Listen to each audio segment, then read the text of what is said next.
Сайн бацхан өрхөн мөн түзэгчтэй та бүдийнхэн төмөн амар амгалан айлтгах мэдчилье. Монгол өв соёл хөтөлбөрийнхэн энэ дугаарыг бид монголчуудын үсэг бичгийн товчон гэсэн ерөнхий нэгэн нэрийн дор нэгэн сэдвээр бэлтгэж байна. Жилдвэрийн 5 дугаар сарын эхний 7 хоногт Монгол бичиг үсгийн баярыг тэмдэглэдэг болсноос хойш бас нэлээдгүй хугацаа өнгөрсөн байна. Энэ бол 8 настай болчраас 80 настай өтгсэй хүртэл их хэл соёл түүхэндээ үнэн чартай Монгол гэдэг бахархлан цээж дүүрэн хэлж чаддаг ийм хүмүүсийн нийтийн баяр юм аа. Тэгэхээр бид өнөөдөр нэвтрүүлэг танхимдаж хумын сэдвээр ярилцахаар Монголын ард түмэндээ Монгол бичгийн багш нь болсон Монгол улсын говьяат багш, Монгол улсын ардын багш, Монгол улсын төрийн саяхан Чоймоо багшигаа урьж оролцуулж байна. Урилгын маань хүлээн авч хөрөлцөн ирсэн танд багштай юуны өмнө баярлалаа. Тэгээ бид нар өнөөдөр чухам энэ монголчууд нэг 10-аад удаа түүхэндээ бичиг үсгээ солилцсон юм байна. Энэ үг түүхийн онцлогуудыг тэрнийхээ дотроос Монгол бичгийн үүсэл, гарал, өдгөө цагт түүний эзлэх байр суурь, маргаашийн хувь зайлахын тухай ярилцъя гэж ингэж бодсон юм. Чухам энэс яриагаа эхлэе багшаа. Манай үсэг бичгийн одоо товчон гэж Монгол үсэг бичгийн энэ одоо гарал үүсэл Монгол бичгийн бүхэл бичиг үсгийн юуг одоо судалсан Шагадсүрэн гэдэг нэртэй тэнтэн биш үү? Шагадсүрэн профессорын одоо судалгаагаар бол 6 дугаар зууны үед Уйгур Монгол хоёр согдоос нэгэн зэрэг энэ бичиг үсгийг авсан байна. Тим нотлого гарч байна гэдгийг баталж бичсэн байдаг. Он цагийн үед бас үүнийг Заваад Амнан гооч гэсэн алтан дэвтэртээ бас тэгж хэлсэн байдаг. Согдын багш нар бичиг үсгээ Бурхны шашинтай хамт Уйгур Монгол хоёр одоо дамжуулж заасан юм а гэдгийг бас Заваад Амнан алтан дэвтэр гэдэгтээ бас тэмдэглэсэн байдаг. Тийм бас сонин баримтыг лавтай Монгол бичиг маань 1000 жилийн түүхтэй гэдэг бол ийм учиртай. Монголчууд бол бичиг соёлын ариун их өв уламжлалтай ийм ард түмэн. Хэдийгээр нүүдлийн энэ өвөрмөн соёлтой ард түмэн бол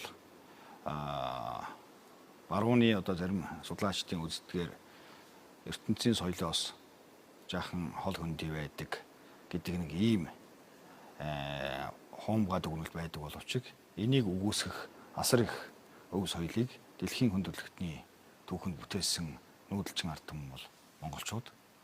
Тэгэхээр бидний үг дээдээс одоо түүхийн судалгаанд тодорхойлж байгаа хүннүүчүүдээс ахуулал одоо бичиг үсгийн асуудал тодорхой сурвалж баримтуудад тэмдэглэж үлдсэн зүйлүүд байна.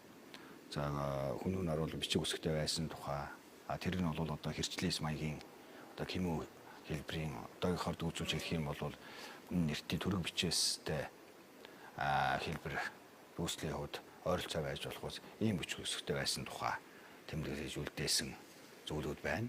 За тэр байтугай хүнүүгийн хаанаас хан улсын хатан хаанд загтал илгээж тэр загтал нь бол хээхэн улс төрийн мөнгө аястай цаанаа гүн утга агуулгатай байсан тухай мэдээ баримт хүртэл байна.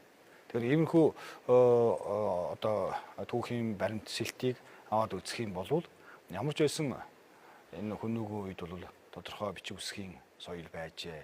Хэдийгээр ямар бичиг үсгтэй байсан тэр нь одоо бодит баримт нь энэ байна гэсэн зүйл өнөө бидэнд уламжлан яриагүй боловч түүхэн учир шалтгаан болоод түүхний оруулж дах мэдээ баримтыг үзэх юм бол монголчуудын бичиг үсгийн их гаруулын асуудал бол хүнүүтэй холбогдно гэж. За тэгээд наанчлалт бол одоо бид нар олон бичиг үсгийн тухай манай үзэгчд бол сайн мэдэх байх ярина. За монгол бичиг, хятадны хоёр их баг, хоёр бичиг, дөрвөлжин бичиг, тууд бичиг, соён бичиг, хэвтэй дөрвөлжин бичиг, Багиндрагийн бичиг. За тэгээ нэгэн үе бас бид чинь кирилл бичиг, латин бичгийг хэрэглэж байлаа. За одоо олон нийтээр кирилл бичгийг албан хэргийн хөтлөхийн зэрэгцээ төр ёсны хүндэтгэлийн зүйлүүд за мөн төрийн албан хэргийг батламжлах бүх засаг захиргааны нэгжийн тамга тэмдэг бол үндэсний монгол бичгээрээ байх жишээтэй.